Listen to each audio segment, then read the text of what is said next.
Welcome back to the YouTube channel. Today I got a really interesting topic, and I did not upload in the last few days because I'm in Santa Cruz, and for some reason the upload speed is so slow that the computer needs to run for 10 hours to upload one 4K video that it takes at my own house in Las Vegas about 30 minutes. So let's jump into the video. Today we're going to talk about car loans and why I believe that car loans are going to, if you're taking out a new car, you are going to sacrifice financial wealth, opportunity to buy a house, just because you purchased a new car. So when we're looking at these new car loans, this article right here says that the average new car loan is $716, and that is way too much. A year or two ago, Dave Ramsey was complaining that $500 a month is way too much already, and $500 is still a lot of money for most Americans. And let me know in the comments below what your car payment is, and if you do have a car paid off, congratulations, you're gonna shoot yourself into financial freedom here pretty shortly. So why am I talking about the car loans? Well, I'm starting to see, I've met with Realtors yesterday, a good friend of mine, and she's saying it's really hard now with high interest rates to buy a new house or just a house in Santa Cruz. And when you look at your income statements and your income has expenses, you have expenses when you live, you basically go out and do, what do? You go out, you have fun, and you live your life. And in order to live your life, you need a car. And so now, people do not want to drive Camrys and shitty little beater cars. And I was in the same boat till about 6 months from here. 6 months ago. 6 months ago, I was like, oh, let's buy a real nice car, do something really cool. But now, I'm like, it's not worth the car payment. It's just not worth the extra hassle. Let's do something else with the money. So when I look at why your car payment is gonna handicap or disadvantage you to go further into freedom when you progress in life and you get older, is pretty simple, because those $700 invested into something smart, not depreciating, is really key. Because as some people say, compound interest is like the eighth wonder of the world. And so when you're going to look at basically buying an asset that makes money or investing it in the stock market that does give you a return, and we're talking about average returns, we're not talking about, oh my gosh, the stock market dipped and you lost 20% of your value. Because if you buy a car and somebody hits your car and runs away and your car is damaged, that also lost value and you didn't have nothing to do with it. So there is no certainty in both that what you're going to do is it's not going to happen to you. So when the stock market crashes 10-20% or somebody hits you in your car, you take the same loss, right? But in one, it's constantly growing, and with the other one, it's actually shrinking. And how do you get those car payments down? So you basically extend the term.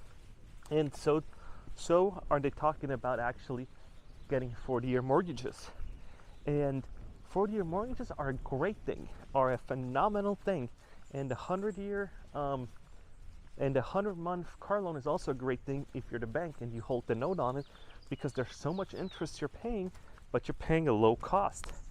So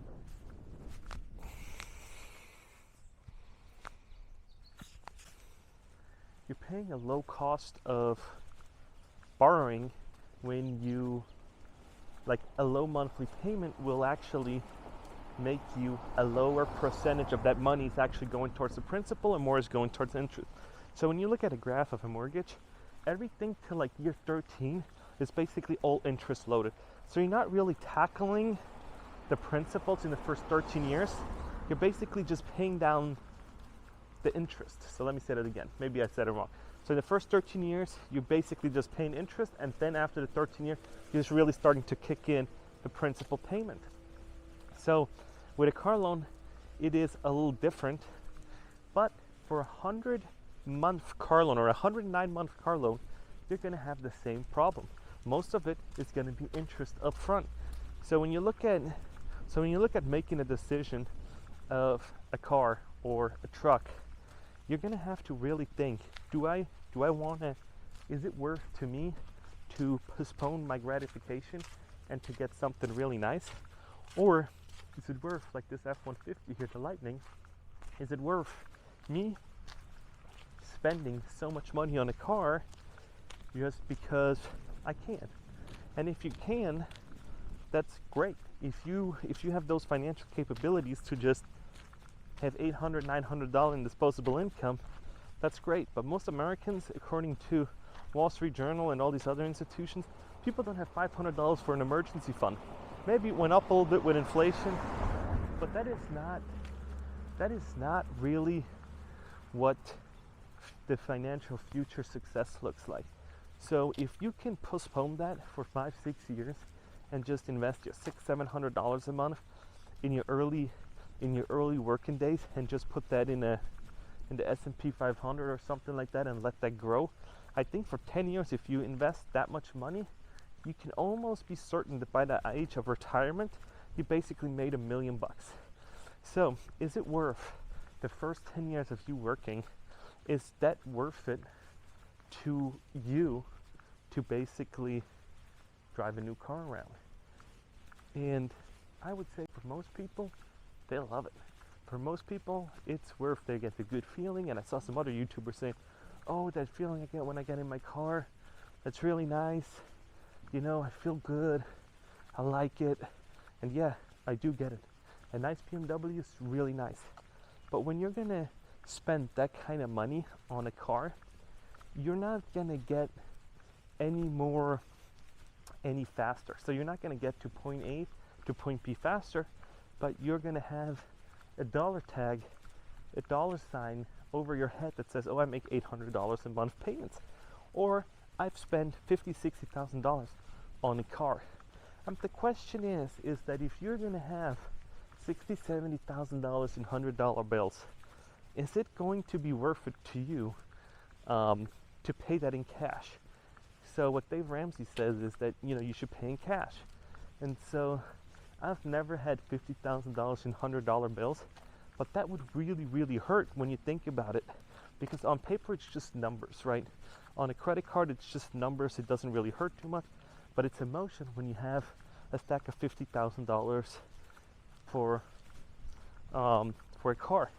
Because why is that so? Well, with $50,000, that's about the average income in the United States, or somewhere around there. And all of a sudden you're like, man, I worked 1 year for my car. Is it worth to you to work 1 year longer to have that car?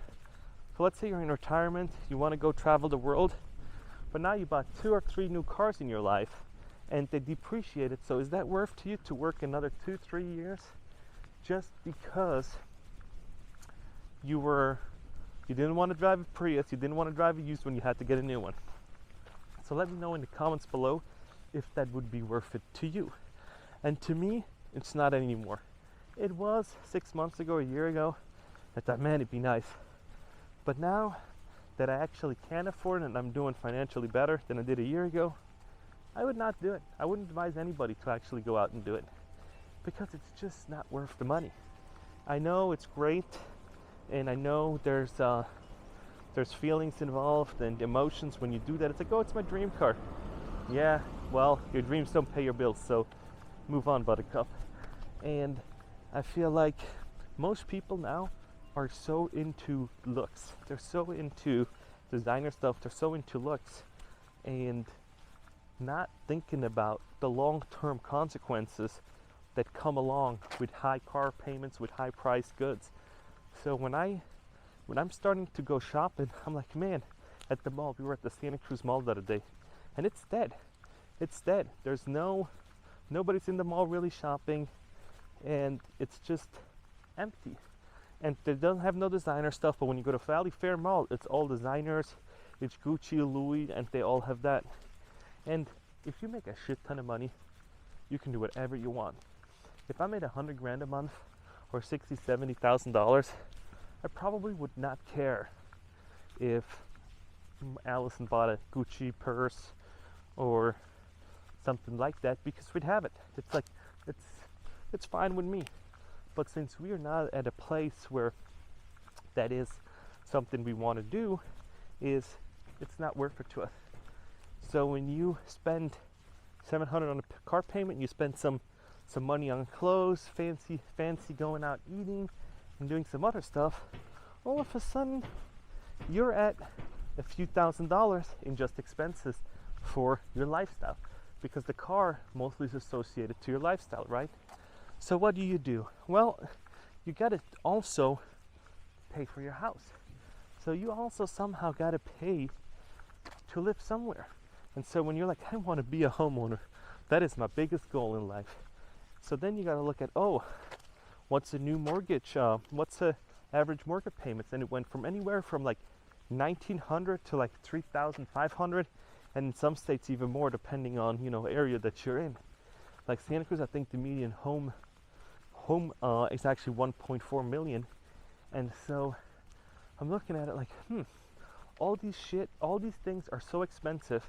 How are people holding on? How are people making all these payments? Because everything costs so much money now. It's insane. I went out to an Indian buffet here, and I remember before COVID, I used to actually go there while I was doing construction on Lindsay Lane. That house that I worked at was right across that Indian bistro place, and now they had a lunch buffet. They just brought it back, and lunch buffet is now $20 per person. So we walked out of there with $50, with I think it cost us $41 with taxes and fees, and so it came to it was $41. Then they added, I think, 10% taxes, so it brought it almost up to $45 for a lunch buffet that should be pretty cheap. And so I'm asking myself, how are people in this town or in this area affording all this nice stuff? And not everybody here has tech jobs. Not everybody here has jobs that make $200,000, $300,000, because that's statistically just not possible. I know there's a lot of people here that make a lot of money, but there's also a lot that don't make that much money. So it's crazy how when you're starting off and you do not have parents helping you out with financial stipends, that they're gonna help you out to get ahead in life, or buy you a house when you're in your 30s or 40s and you have kids, and you buy them a house so they'll be homeowners sometime. It's keep going up. Interest rates have also keep going up. So now we're at an interesting crossroad where at one point the music's going to stop, because car dealers are going to notice it first, probably, because repos are going to go up, and when repos are going to go up, they can't sell new cars, banks tighten lending, and then you're going to be like, shit, I'm going to get my car repoed. So then you got to either buy a new one or a used one or find something. But it's also funny that when you look at your car payment, and you bought a car the last 2 years on a dealer's lot, and they didn't have any because everybody went out and bought crazy cars. Now we're going to look at, okay, you bought a car that was over asking price, and I saw that one lady said, she bought a Kia Telluride for like 40 grand over asking price, and she was upside down, I think $50,000. And I was like, who the hell gave you a loan for that? Because she was upside down and she couldn't sell it, and they got a loan. So I was like, who the hell gave you a loan? So what do you do when you can buy that now below MSRP? Are you just going to finance a new one and just hand it back and let it go on your credit? Or you're just going to get a repo on it and just move on? If you have an idea of what you would do, let me know, because I still haven't figured that one out yet. Yeah. And I am also super unsure about this whole situation where everybody's like, oh my gosh, we got to finance a nice car, we got to do this, and now interest rates are high. So our first car that me and Allison bought new was the Tacoma, and I think our interest rate was like 3.9. 3.9 for a new Tacoma. And now I think new interest rates, if you don't get any dealer credit or something like that, is like 8 or 9. So when you're looking at a car loan that's 8 or 9%, most people don't give a shit. Most people only shop by payment. And so when you shop by payment, you're going to be basically blind to the interest rate, because you can just increase the years or the months that you're going to make the payment on, and the interest rate is always in the fine print. They'll never tell you, oh, the interest rate is going to be 12 or 13%. They're going to say, oh, it's $400 a month for 96 months. And you're like, hold on, what's the interest rate? Oh, it's 12%, but don't worry. You have 2 months to go to a local credit union and, shop your rate and come back to us, and we'll change the loan around, or we're gonna, or we can match it, something like that. So, and when you go home and you love the car, you're not going to change or gonna go shop around for a good rate, because you already have the car now. So this is just insane how these people are financially irresponsible when it comes to car loans. And I have no idea how this is going to pan out. I'm reading a bunch of stuff online that they're saying, oh my gosh, it's going to collapse. Haven't seen a huge collapse yet. I did notice that there's more car lots full with cars than there was before. And so, yeah, I was also in the car shopping journey a little while ago, and I thought about buying one in the last 3 weeks, and I came to the conclusion that there is no good affordable cars in my price range that I kind of want. So I was looking at $25,000, something like that, and I looked at even Camrys now are freaking expensive, and Corollas and all those are really, really expensive. So I was looking at it like, man, everything now is 30, 40,000, the new car, a nice one. So let me know what you would do, and I will see you in the next one.